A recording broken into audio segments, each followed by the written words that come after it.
গিয়েছিল। এমনকি এনার এক ইঙ্গিতে ইনি 1,00,000 সৈন্য সমাবেশ করতে পারতেন।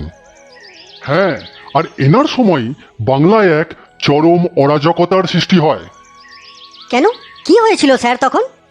হ্যাঁ, চেত বরোদা, বর্তমান নাম মিদনাপুর, এই চেত বরোদার রাজা শোভা সিং আর উড়িষ্যার রাজা দুর্ধর্ষ পাঠান রহিম খান তাদের মিলিত শক্তি দিয়ে বাংলায় এমন স্বেচ্ছাচার শুরু করে, তার জন্য সারা বাংলার মানুষ ভীত সন্ত্রস্ত হয়ে পড়ে। আর তার মধ্যে সবচাইতে বেশি উৎপীড়িত হয় বর্ধমান।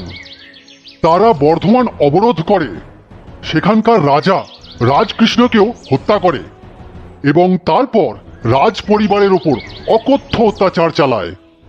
আর তার ফলে বর্ধমান রাজকুমারী সত্যবতীর ছুরির আঘাতে নিহত হয়